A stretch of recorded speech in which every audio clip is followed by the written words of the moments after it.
Hello and welcome to another episode of the Startup Operator Roundup. Thank you so much for making the event last week wonderful, truly wonderful.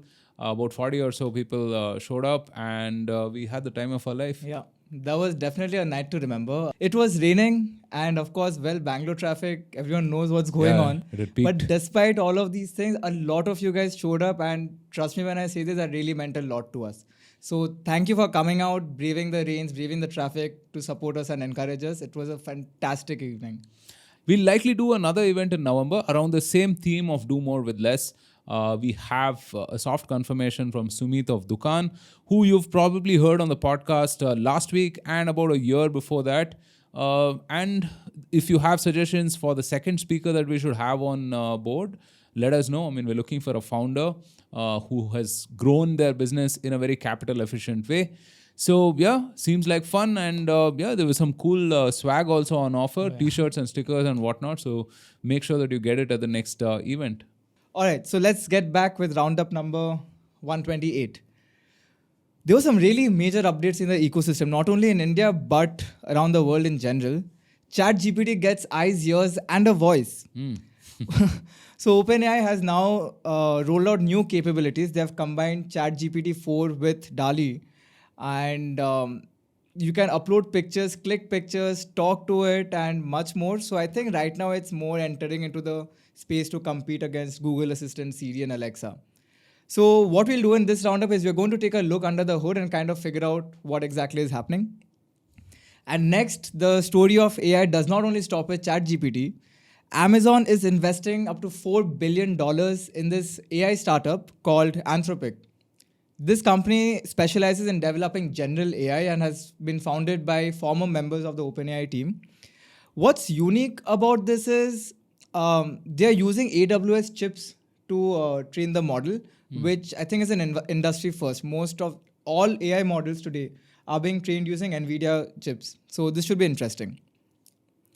Next, well, if you're on Twitter and not living under a rock, you would have seen the Mystery Machine, you would have seen the Batmobile and these cars doing the rounds in Bangalore.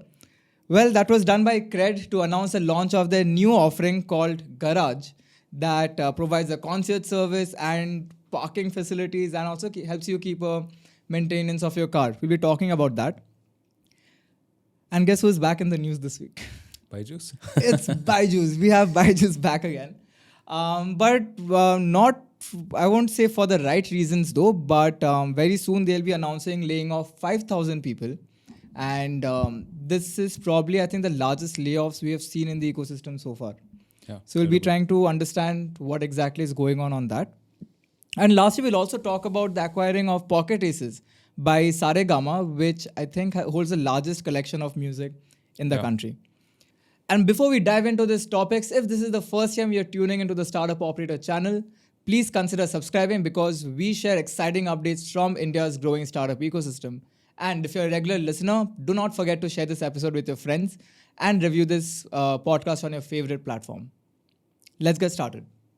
ChatGPT Plus, right? This is the premium offering. They recently announced that they're rolling out, voice features and image features. So what this is doing is making the whole ChatGPT experience even more human-like. Not that it wasn't already, right? But now getting the power to see, hear, and speak, that's massive. And the way they're also doing it is very unique. They're using DALL-E and hooking it up with the ChatGPT bot. They are using Whisper, which is an existing speech-to-text model. They are using another new model, which I do not have the name of, but that basically converts text to speech. And they're rolling it out to some customers already. For example, Spotify, right? Spotify announced they're doing a new show with Trevor Noah. And they will be using a synthetic voice, which automatically translates the podcast into various other languages. Yeah. So for example, if you are recording the roundup today in English, and let's say someone from Netherlands wants to tune into the Startup Operator, they will actually be able to listen to you and me in our own voices, but us speaking Dutch. That would be amazing, huh? I think that's crazy. Yeah. That's crazy. So I mean, the funny thing is I saw a few speeches of Trump translated in German. and it had all of his signature attributes, but in a different language. It's definitely interesting, for sure, right? I mean, and that whole process of creation is just going to get so much different. It's simply transformational, I would say. Yeah. My biggest ick about this is, okay, as much as I love ChatGPT, I use it on a regular basis. But now that ChatGPT has a voice, and given how much I use the platform, can you get used to listening to one kind of an AI voice on your day-to-day basis? I mean, this is reflective of a lot of other aspects in your life. But yeah, I mean, for those who are interested, check out this movie called Her with it's an amazing movie. Joaquin Phoenix, right? Yeah. I mean, he gets a crush on this AI, voice figure, what What have are you you. So hinting at, man? that's probably Gunjan's future. But see, there are going to be many different AIs, and I think the way things evolve, right? I mean, first you have a very horizontal, all-purpose sort of a thing, and then you have specializations, you have verticalizations, right? I mean, that's how it was with SaaS. That's how it will be with AI.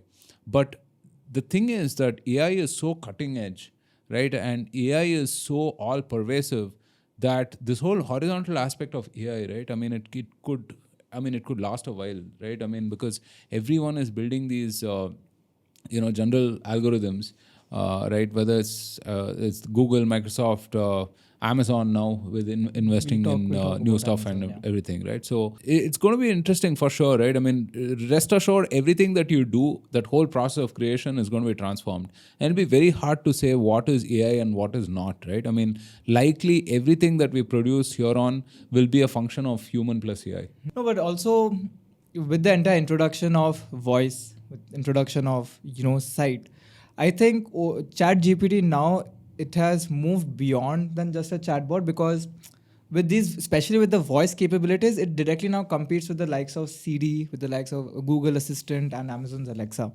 right? So I think we'll be seeing much more fierce competition, and the innovations these guys will be coming in, especially like we both know the craze people had on DALI. We all know the craze people have had on this ChatGPT itself. And now both voice, text, and images getting combined into one mobile application. Man, that's massive. I think we are at some turning point in the course of technology today. It's more real than the metaverse, I would say. Wait, but did you see Zuckerberg's call with Lex Friedman? Yes. I mean, that was unreal, right? They have moved on from that cartoon-like avatar, and man, It's pretty real. Goosebumps, Yeah, absolutely. I mean, so do check out that video. I think both of them posted it, both Zuck and Lex Friedman. They posted it on Twitter, where they're, one is probably in Austin, the other is in SF.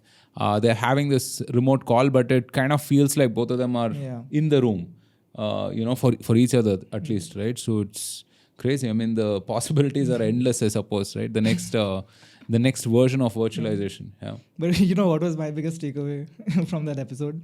Is that Zuck claimed that he does not emote enough. Yeah. So probably AI will be coming to help him with that. Anyway, moving on, we'll still continue talking about AI.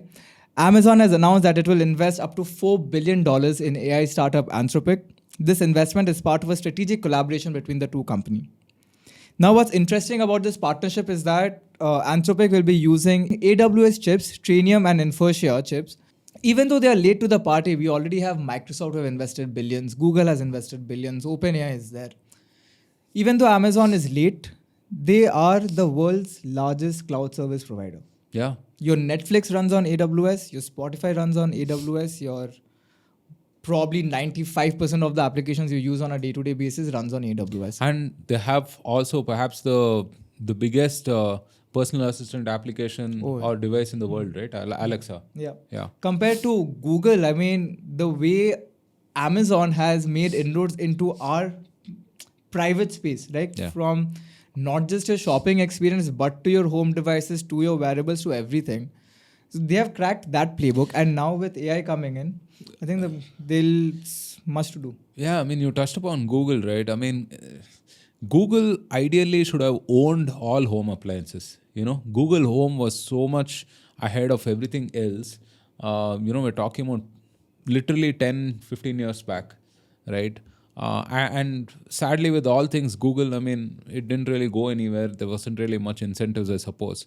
It's very sad what's happening with Google. I mean, last week I saw this update that they're going to shut down Google Podcasts, which is actually a very nice product, right? But they're going to shut it down and they're going to consolidate it into YouTube, right? I don't know, man. I mean, I think somebody should do an average net rate of how many products Google shuts down on average. I think they probably shut down 1 or 2 products every month or so on average. I think it's just ridiculous. But coming to Amazon, right? I mean, like I mentioned, they own Alexa, and Alexa is they got millions of devices across the world. And with all of these AI capabilities, I think they will increase reliance on Alexa, so forget about ordering groceries and everything. Those are already happening. This could be another level, right? Where Alexa could be a tutor, a friend, everything possibly, right? So Not everything. well, we don't want to go there, but yeah, you get what I mean, right? And see, they're also embedding it very fundamentally with the chips and everything, right? Now we've seen Nvidia stock like skyrocket over the last few months and so on. This is again, Amazon trying to attract a little bit of that market cap and valuation towards itself. So yeah, interesting times. Everyone thought that to train your large AI language models, you need the Nvidia chips, right? They are the most capable chip manufacturers to handle this kind of a workload. But now Amazon, with its own chips, Trainium and Inferentia, they are proving that hey, no, you just don't need Nvidia. There are other alternate ways of doing that. Now, while that science is CRED, I think many more other chip manufacturers will step up to make this happen. For example, Google has Tensor. Now, I don't know whether Google will come and make their models using Tensor chips, but interestingly, in this whole Amazon AI story, Google and Salesforce have also been a part. They're supporting it. So should be interesting how that plays out. Moving on, well, did you get the chance to catch the Batmobile, the Mystery Machine? I saw some interesting videos on Twitter. I mean, I crossed the CRED office a few times last week, and I was hoping that one of these cars will pop out of nowhere, but that didn't happen, sadly. But what a marketing campaign, man! Yeah. What a campaign! So with this video, CRED announced the launch of its new feature on the platform called CRED Garage. Now, this is part of CRED's mission to improve the lives and lifestyles of its members that primarily consist of people with high disposable incomes and credit card ownership. CRED Garage will offer concierge services, parking services, and more to its members. I think it's rolled out to everyone on the platform. Now, CRED, it's a very interesting company. When Kunal Shah launched the company, they raised $800 million and was valued at $4 billion in a span of less than 3 years.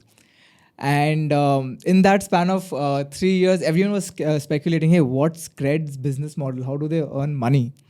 Right? So I have a financial chart in front of me, which shows their operating revenue has increased 4.4x between FY 21-22. But their expenses have gone up, has almost tripled, and their profit and loss and their losses have also increased by 2.5x.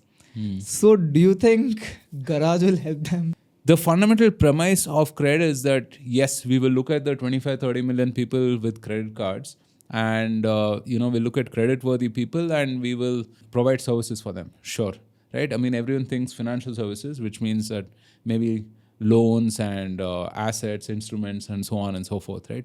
But how many people even thought that they will build a parking app, right? Of all the things that one could do, right? And it's a market that's already has a few players, right? A Park Plus, for example, which has raised enough money. It's not that it's a one size, it's not that it's a winner takes all market, but really, I don't know. I don't know what the viability of something like this is. For sure, right? In places like Bangalore, Bombay, etc. Parking is a massive headache, but it feels like it's a different business altogether, right? I get it. I get it that you want to cater to all of the things that these high spenders, credit-worthy people would want, right? But are you going to open Zara stores and something the day after? Are you going to, are you going to open restaurants? I mean, it just seems crazy, I mean, CRED, they've spent a ton of money on marketing, acquisition, distribution, etc. Right? I mean, they're a distribution first company. They want to acquire these users and then figure out what are the other products and services they can cross sell. I could have thought of like 3 or 4 other services that they could have cross-sold instead, right? And see, bear in mind that for all of these financial services, they also work with a partner, right? So which means that their margins are hit with that, right? I mean, they're not making the full margins on that. Now, I don't know if all of that effort has to go into, building a parking app, right? But maybe, I mean, they have, they know something that we don't, perhaps, right? Meanwhile, they're losing money hand over fist. I mean, they're losing 1,000 crores or something each year. And so, I mean, I would get it if the investors are a little anxious, skeptical of what is happening. But let's see. Hey, I mean, from a consumer perspective, why not? I mean, I would love it. I mean, I would love to reinstall my CRED and... Oh, you uninstalled it? Yeah. I mean, I wasn't really using it. So, I mean, let's see if all my 4 lakh or 5 lakh CRED coins are worth something, right? But yeah, let's... interesting, I would say. That's it. Okay. I've been using CRED and honestly, I don't derive much benefit from it because, well, the luxury stays that they offer through the coins is not something which I'd be using right now. But if you know any other alternate apps to CRED which caters to people like us, I'd say, do let us know in the comments below. I'll love to check it out. Yeah, any interesting apps actually. Let's move on to Byju's, right? Byju's is laying off 5,000 people. Right, and this may be the single largest downsizing exercises of a startup since COVID-19, or perhaps even before that. I'm not really sure. The company is likely to cut about 1/3 of its Indian workforce under Think and Learn, which is the holding entity. They employ a total of 19,400 people. 12,000 to 13,000 members work at Akash, and 3,000 to 4,000 in its overseas units. This brings a total headcount in the range of 35 to 40,000. Now imagine. Almost every week after week, we have been listening to Byju's laying off its workforce. And not only Byju's, even Unacademy, Vedantu, Car24 and Udaan also have shrunk their teams, right? But their laying offs have happened in phases. Byju's, what it's doing, it's moving to sack thousands in one go. It's a function of the scale, right? I mean, see, Byju's at its peak was valued at $20 billion or something of that sort, right? And today I think they're probably at about $5 billion, $5 or $6 billion. I mean, that's a lot of gap, between what it was and what it is now. So they obviously have to restructure financially, and since the market has turned, every investor is asking about profits, right? I mean, that has become the 4-letter word, right? I mean, so everyone wants to know how they're going to turn around profits and what they're going to do. And so they have to exercise this fiscal discipline, So the good times are truly over, which means that they will have to get their shit together, basically, right? So this was bound to happen, They got a new CEO as well. Right. So there's a lot of rejig going on in the higher management. We did see a lot of, senior leaders did move on from Byju's a few weeks back. But now that they've gotten a new CEO, well, it'll be interesting to see what his vision of is towards solving the challenges they're facing. Yeah, I think there must be huge pressure from the investors, right? I mean, given how much of all this bad news has been going around, whether it is their defaulting on the loan or some consumer cases and whatnot, right? I mean, so it's at a point where it's, make or break for them. So I'm not surprised that they're letting go of people, but I just feel sad for the folks that are laid off. Hopefully they find employment somewhere else in the startup ecosystem. I know that companies are definitely hiring, right? Maybe not at the scale at what they were, in 2021. But yeah, if you've been affected, let us know, and I'll personally try to help you find another job. The next piece of news is really interesting because this is about a company which has been, let's say, an icon of India. Right? The company is Saregama, and they have been one of those large enterprises that move slowly but surely, steadfastly. Right? To expand its digital footprint, Saregama has acquired a 51% stake in Pocket Aces for 174 crores, and they plan on acquiring the remaining 41% in the next 15 months based on pre-agreed multiples. This transaction is an all-cash deal. Okay, and Pocket Aces, we all know, is a youth-focused digital content platform. They own IPs like Filter Copy, Nutshell, Gobble. They have a catalog of over 3,000 content pieces and release around 30 new pieces of content every day. Saregama, on the other hand, is a company that owns 50% of all the music ever recorded in India. Right? And they have expanded into other branches of entertainment like publishing, film production, and digital content. And with the acquisition of Pocket Aces, they are now, I would say, reaching out to more Gen Zs from the likes of boomers, late boomers. Hey, don't look at me, man. Yeah. But yeah, what do you make of this news? It's fantastic, and kudos to 314, right? Investors in Pocket Aces from the early days. We had Anurag Ramdasan on the podcast way back when, I think maybe 2 years back or something. He talked about their thesis for investing in some of these content plays, and seems like it has really worked out. I mean, they were early on that front. So kudos to the 314 team.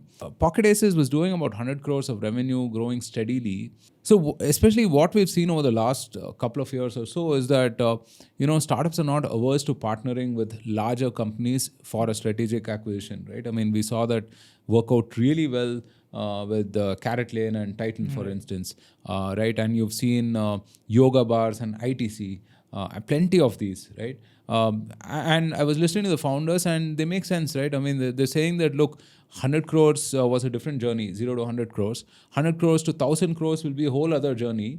And we could use the help that Saregama has in terms of distribution, having that strategic connects, partnerships, and all of those things. So they're playing a different game, right? So 2 of the founders will move on, whereas 1 of the founders will stay back and grow the business. Pocket Aces also had this app called Loco, gaming app, right? A couple of the founders will run that. That will be hived off. Meanwhile, I mean, the rest of it will continue with Saregama. And from a Saregama perspective, I mean, they now get to expand to digital content, right? Not that they don't have any right now, but they get to expand on that front. This whole content game is extremely hard, very, very hard. Advertising revenue is hard to come by. And, just continuous innovation on content, right? I mean, it's a hard thing. We've seen global businesses struggle. We've seen Netflix, for example, whose stock took a battering last couple of years, right? I mean, so let's see. I mean, this could be an interesting buyout for both parties involved, actually. Do you think Blockbuster would have survived with the acquired Netflix back in that time?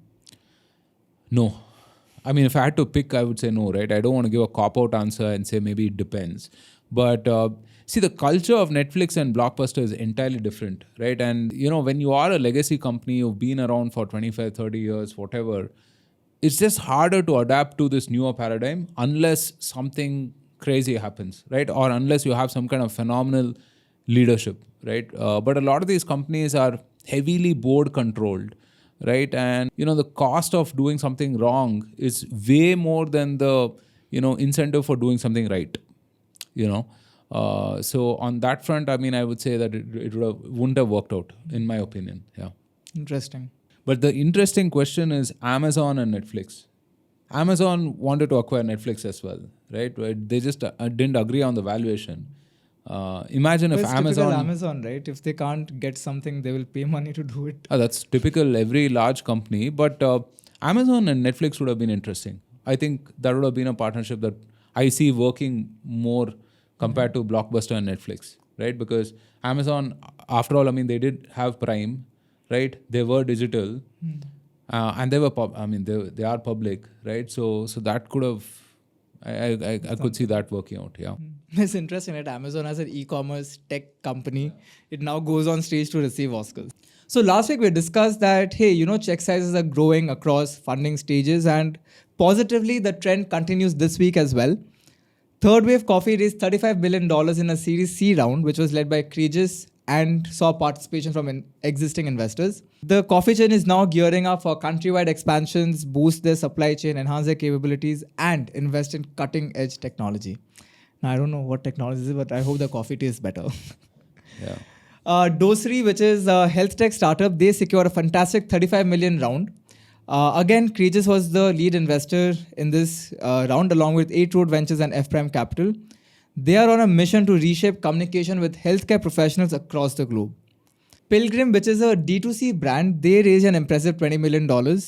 Thanks to Vertex Ventures Southeast Asia and India, Fireside Ventures, and Narottam Seksaria Family Office. With these funds, they will build their brand, turbocharge research and development, and expand their offline presence within India. Guess what Pilgrim does? What do they do? I haven't heard of them. Well, what do you think from the name? Pilgrim. Is it D2C temple offerings, accessories, etc.? Pilgrim is a cosmetics brand. Oh, all right. I mean, Yeah. I knew it was D2C because Fireside participated. I just said it's in it. D2C. No, that. And even if you didn't, I mean, I would know because Fireside participated in it. And they're prominent D2C folks. Pilgrim but is yeah. a vegan-friendly cosmetics and beauty care brand. It's D2C, so I should have guessed vegan, gluten-free, non-GMO and all of that stuff as well. But anyway, yeah. But hey, interesting fundraiser. We have Series C check sizes Yeah. and all in the north of $20 million. Third wave coffee is interesting, right? I mean, they have crazy number of outlets here. I mean, they have close to 100 outlets or something, and they've raised more money to grow. I don't know, man. I mean, this is it's one of those businesses where you have to be really, really careful. You have this tendency to expand, and the pressure to make every store profitable is really, really high. And I don't think these guys are franchisees also. I mean, I think it's all self-owned, right? So it'll be interesting. I mean, at some point of time, it'll become a real estate play, I suppose, right? No, So, McDonald's is a real estate player and not a burger chain. we all know that quote, Gunjan. So I also want to touch on Dosri, right? They are quote unquote on a mission to reshape communication with healthcare professionals. And recently we hosted Pankaj of 2070 Ventures in the podcast, and he did talk how difficult it is to build a platform for the stakeholders, like let's say healthcare professionals, because you gotta build something keeping them in mind. And while it sounds easy when you talk about like SaaS and other aspects, but for the healthcare industry in specific, it's a challenge. Yeah, you have multiple stakeholders. You have patients, you have doctors, you have payers, right? And maybe I'm missing half a dozen other stakeholders in the system, right? But it's very difficult to align incentives, to align your solution in a way that it works for all of them, right? And given that, our state capacity, our institutional capacity in India is very, very low. Whether we look at, hospital beds as a metric or even number of qualified doctors, so the only solution for us in terms of healthcare is technology. That's the only way we're going to scale services. No other way, right? I mean, you're not going to suddenly have 10,000 or 20,000 cardiologists appear, right? These kind of health tech solutions are really the answer, So I hope, more of these come up and more power to them. Yeah. So we'll be discussing this very interesting tweet which Nikhil Kamath put out for a Talk of the Town section. He tweets, every time my financials are out, there's a lot of speculation about Zerodha's valuation. It might sound counterintuitive for me to say, but most assumptions, I think, are way higher than reality. And well, this is the CEO of the company. He then goes on to say that how they go on to value the company and like why the way they value their company is very different from how others value, because they are playing with the stock markets, and depending on how the markets are performing, their businesses goes up and down. Then he ends a tweet saying that, so if there's a 10 to 15% is the long-term growth, then we value ourselves in the range of 10 to 15x our earnings, which is profit after tax. So currently the Zerodha is valued at 30,000 crores and not the 1 lakh or 2 lakh crores that some folks online were guesstimating. Yeah. So they're doing about 2,500 crores in profits, right? So I think that's a very fair, very, very fair valuation, right? I mean, although I think people might pay through their nose to get on their cap table, right? What a fantastic business and what a mature way of thinking things through. I really feel Zerodha might become the Berkshire of India at some point of time, because they've got their AMC license now anyway. There's an asset management company. They have the trading platform. They have Varsity. They have Ditto. They have Rainmatter, where they're investing in startups and so on. I think at some point of time, they might list on the public markets and become a sort of a Berkshire kind of an entity, right? Because they are clear that they want to run this business for the long term. They've already been around for 15, 20 years, right? So, I mean, for any entrepreneur who's building a business, I think Nitin and Nikhil are fantastic examples to emulate. Yeah. So Zerodha is the largest investing app in the country today, but Grow in the past 2-3 years, they have really played catch up. Right? And it is touted that very soon Grow will become the largest investor app. What do you make of that? Well, Grow has spent a lot of money on customer acquisition, right? I mean, Zerodha had the added advantage of being in the market longer, right? A lot of these folks, Upstocks, Grow, so on and so forth, have come in late and tried to capture that market by offering very attractive offerings. Right? The interesting thing for me is you don't find the HDFCs and the ICICIs and the Motilal Oswals on that, right? I mean, if you look at the top 5, top 10, I mean, it's all fintechs. Yeah. That is really interesting. But you will have people do that, I mean, it's a broking business, right? So there are only two things that matter: trust and cost. That's it. Right? Trust, cost, and maybe efficiency, right? But that, I think we will take it for granted, right? That You would trades expect happen. it. Yeah, the trades happen, the platform is up, and so on and so forth. But it's not a one player takes the whole market kind of a situation. So you will have these folks. And interesting thing is how Zerodha has diversified through the other offerings. And of course, I mean, as Nitin says, the philosophy is their main differentiator. They don't have that pressure of growing 2x, 3x, 4x, whatever else like the other VC funded startups. They can happily grow 15-20%, which is a lot, by the way, at their scale, and still be all right. Yeah. Interesting. I think that brings us to the end of this roundup. But before we go, Roshan, I know we have a stellar lineup of speakers coming up in the podcast. Yes, indeed. So finally, we're going to be hosting Aways of Pixel on the podcast. I mean, those of you who've been following the podcast know that it's long time coming, but finally, I mean, glad that we could make the schedule work and everything. So Aways of Pixel on the podcast, and we'll also be hosting Dharamveer of Zostel on the podcast. Again, very interesting entrepreneur. I mean, I'd love for you guys to listen in. Awesome. All right, guys, thank you so much for staying with us right till this end. If you are still listening, then you are the champion. True fan. Stickers for you. Stickers for you.